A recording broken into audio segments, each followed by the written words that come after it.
Your attention is invited immediately to a series of Bible texts, beginning with Matthew chapter 5:13.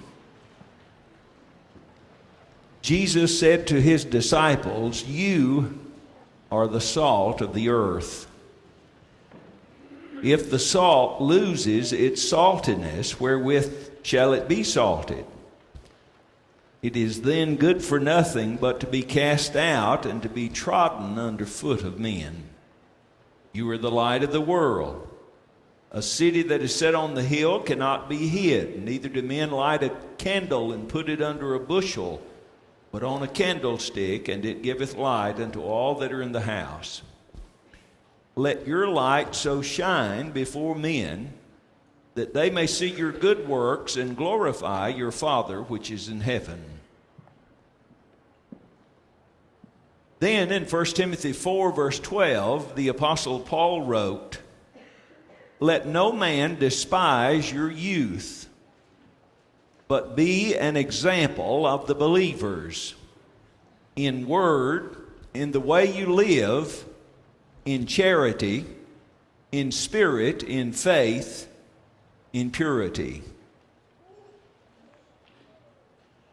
In 1 Peter 2, verse 12, that apostle wrote, "Live a noble life among the people of the world, that instead of accusing you of doing wrong, they may see the good you do and glorify God."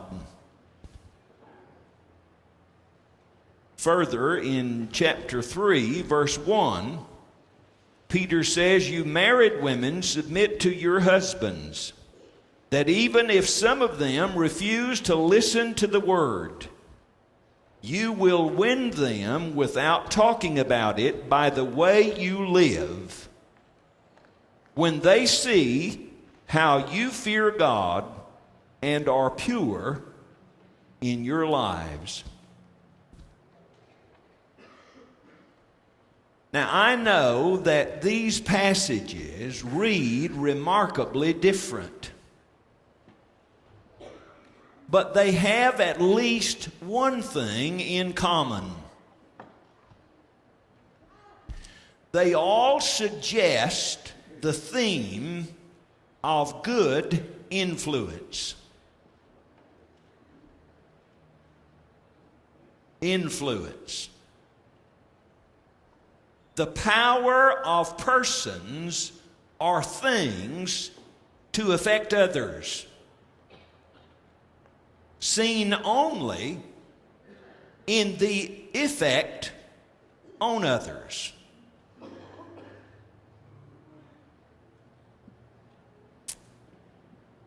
It's something that we all possess.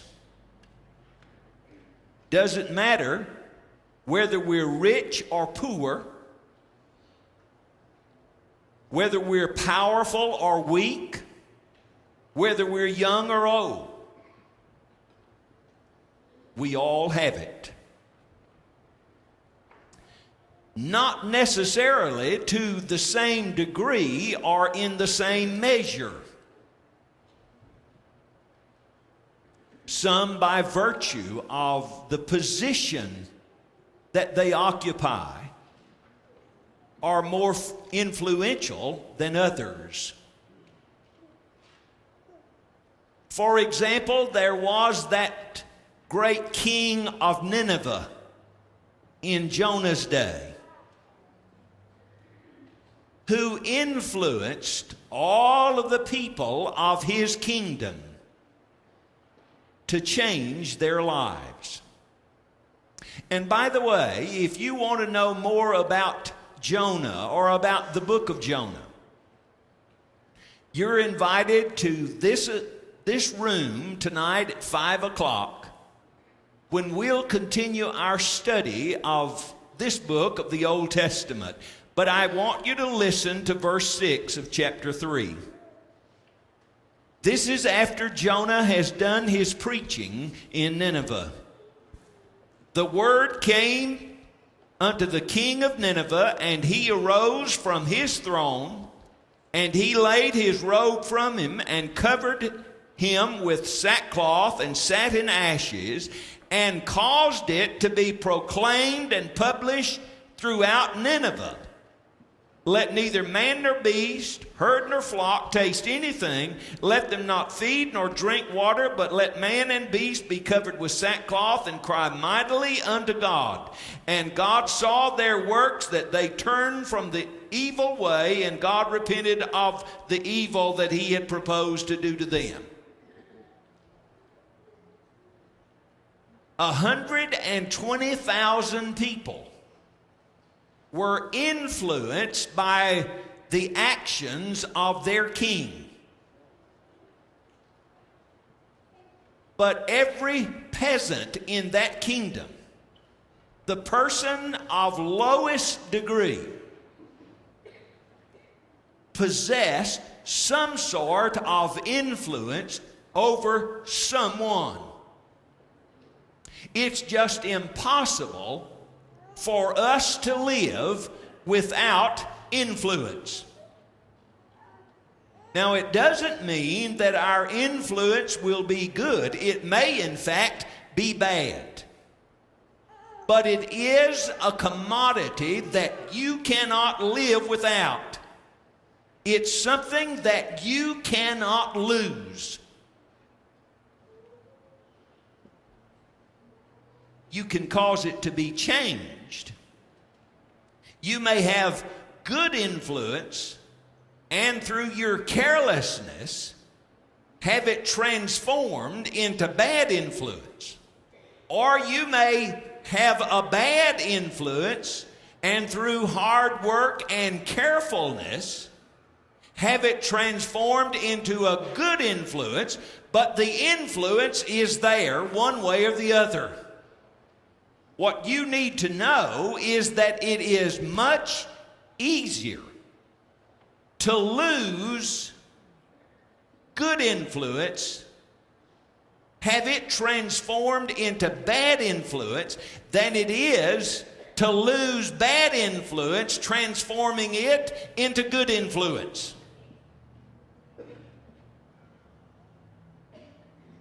The reason the Bible gives such emphasis to the idea of influence and our being careful about it is that it is one thing that lives on even when we die. If you don't believe that, then just look at Hebrews 11 verse 4.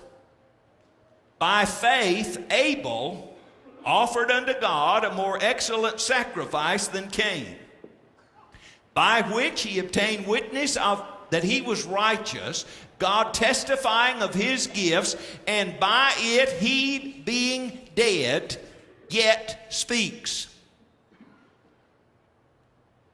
Now Cain killed Abel as a result of Abel's righteous action.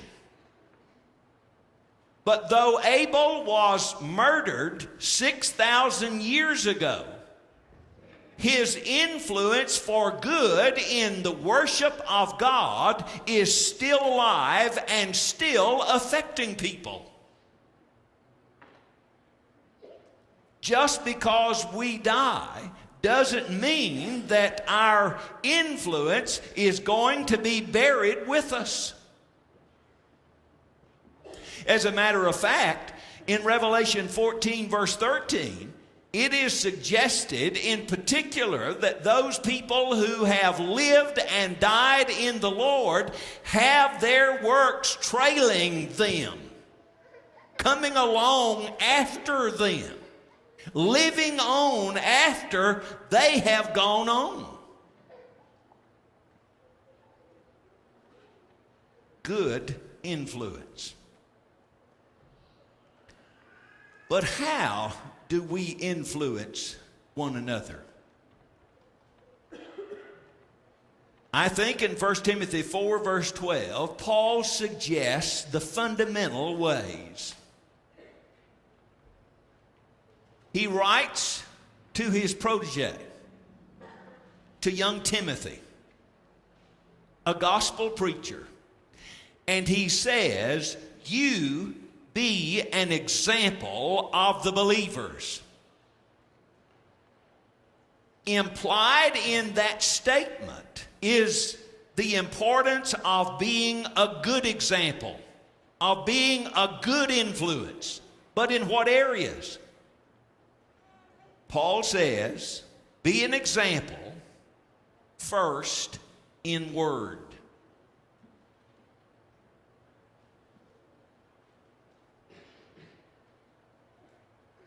Why would he put that at the top of the list? Because our words are the index to our character. Or as Jesus put it in Matthew the 12th chapter verse 34, out of the abundance of the heart, the mouth speaketh. Whatever comes out of your mouth reflects what you are carrying in your heart. This morning, I was in one of the classrooms filling a cup with coffee. I filled it right to the top. Then someone bumped me. I'm not going to tell you it was Hal Walton, but what do you think spilled on my hand? It wasn't Coke, I can tell you. It was hot coffee, because that was what was in the cup. And the same thing is true with our hearts. Whatever fills our hearts will always spill out when someone bumps us in life. So when you're driving down the road and someone suddenly cuts in front of you and you scream out some curse word at that person, mark it down that that's what's in your heart. When your children get on your nerves and you holler some abusive, thoughtless statement at them, that's what's in you. That's who you are. Out of the abundance of the heart, the mouth speaks. When you go around speaking evil of people, it is obvious that that's coming from within you.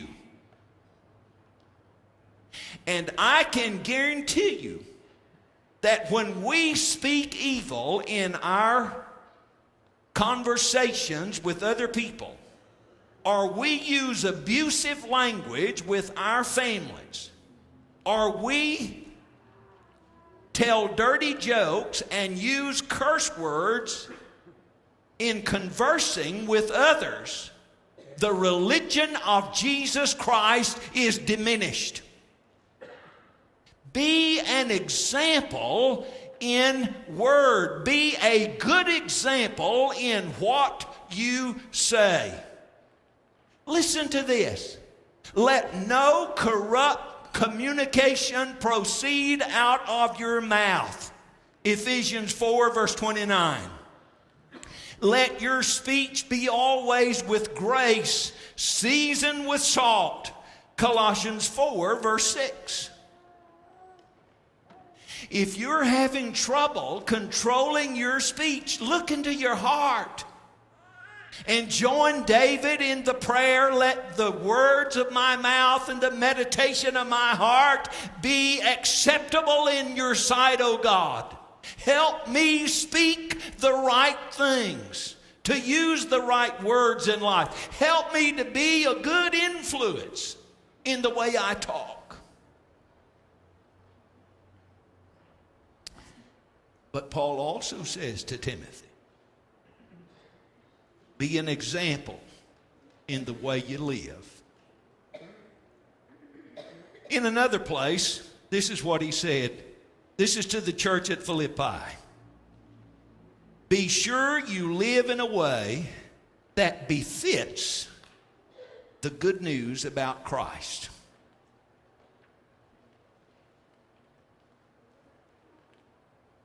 Now, people are watching the way we live all the time. Your neighbor observes your conduct when you're mowing your yard. Your neighbors watch what's happening at your house. 2 Corinthians 3 verse 2, Paul said, Christians are letters known and read by other people.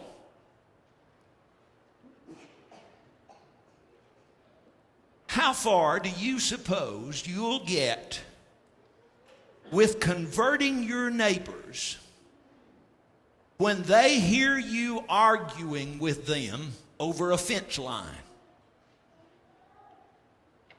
Or over how far you're supposed to mow the yard?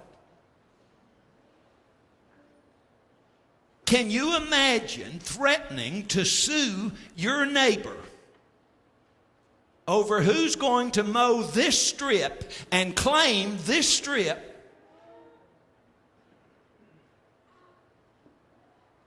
And then try to teach him the gospel? Be sure the way you live befits the gospel of Jesus Christ.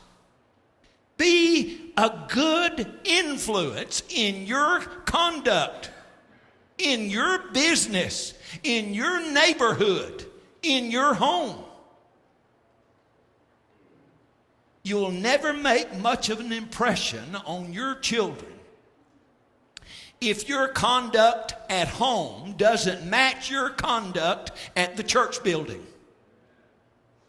If your children see a different person when they wake up in the morning than they see today, you'll not have much effect on them in behalf of the gospel. Be a good influence. Then Paul says, be an example in charity. That's the King James Version. And I like that. Most versions put there in 1 Timothy 4 verse 12, love. But I think we ought to leave it charity. I'm convinced that we don't have enough charity in our lives.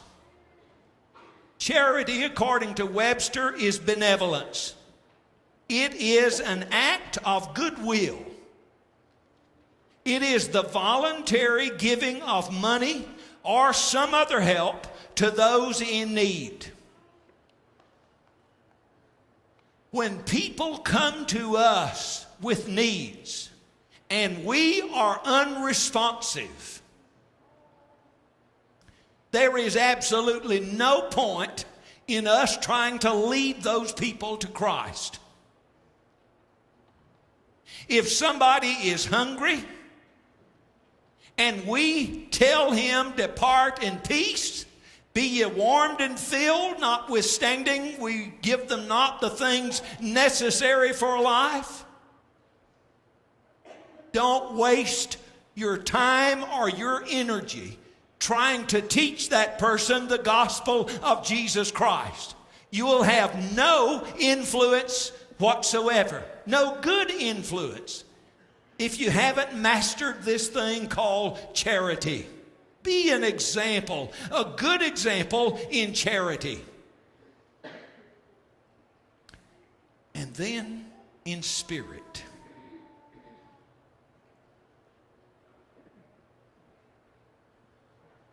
When I read that expression, be an example in spirit,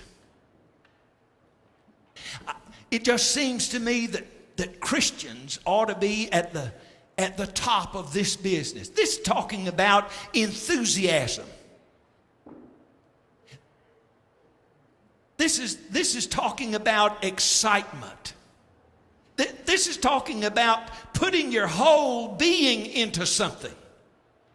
Jesus said, love the Lord your God with all your heart, with all your soul, with all your mind, with all your strength. There's a new movie coming out that I just can't wait to see. It's called We Are Marshall. It's about a football team that died in a plane crash. And then a coach tries to revitalize the football program at Marshall College. It's about his spirit. It's about his influence in that community. His revitalizing the spirit of that community. Well, when I think about that and I think about what he was able to do, I think about Paul saying to Christians, you be an example in spirit. When it comes to your work, be full-spirited in that. Don't be the kind of person that has to be begged and browbeat into doing something. Lead the pack. Be at the top of the list of volunteers. Do not be slothful in business, but in fervent spirit serve the Lord. Romans 12, verse 11. Be a good example, a good influence in faith. Faith is something that can be seen by others.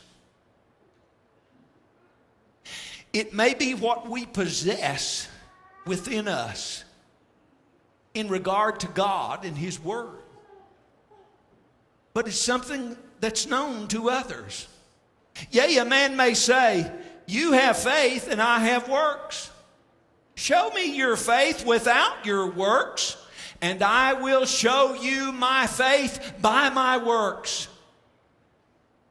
People ought to see that we're individuals of faith. They ought to witness that sort of activity in our lives.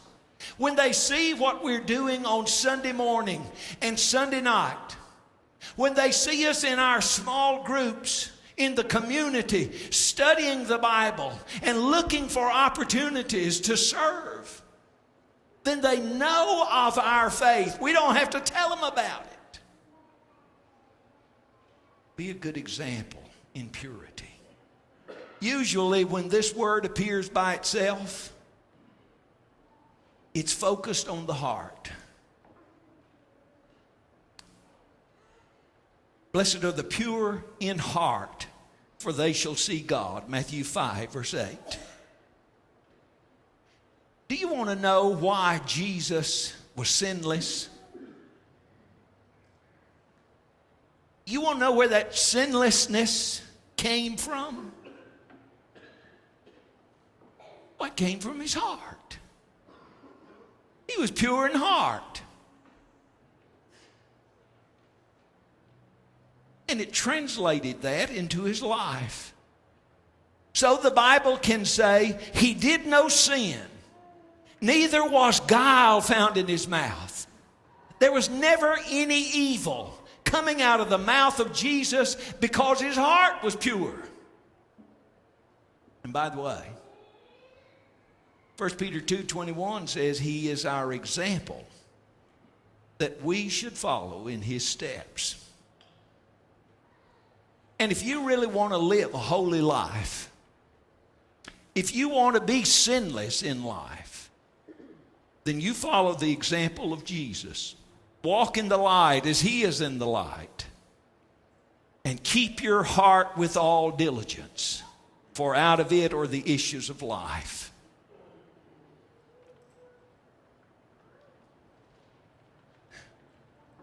In the text from Matthew 5, Christians, disciples of Christ, are likened to salt. You are the salt of the earth.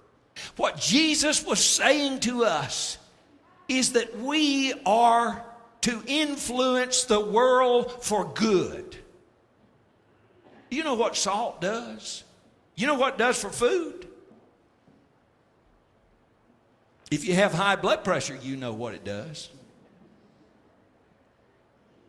Because you've had a doctor say to you, cut back on the salt. Or cut out the salt. I never will forget when the doctor told me that, and then I tried to do what he said. I thought I'd starve to death. Food was tasteless. Salt gives taste. Salt's what makes it good. And Jesus says to his disciples, to you, you are to make the world good. You're to make it tasteful. You're the light of the world. Light in the Bible is a symbol of righteousness. It's a symbol of joy, a symbol of peace, a symbol of good. You're the light of the world. What's the world look like? What's in total darkness? It's being swallowed up in sin.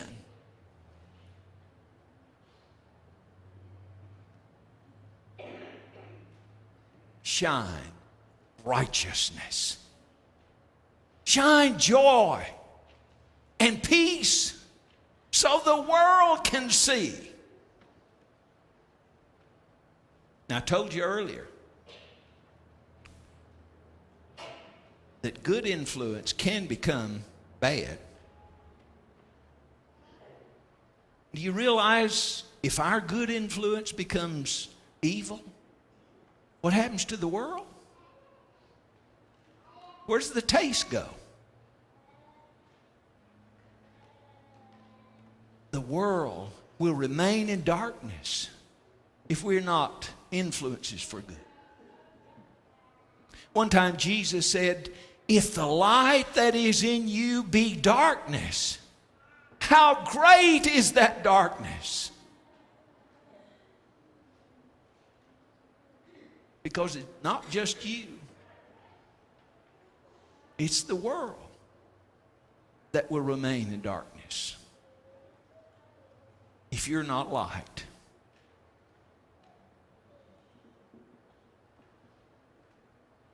Remember that little poem? You're writing a gospel, a chapter each day. By the deeds you do and the words you say, men read what you write, whether faithful or true. Say, what's the gospel according to you?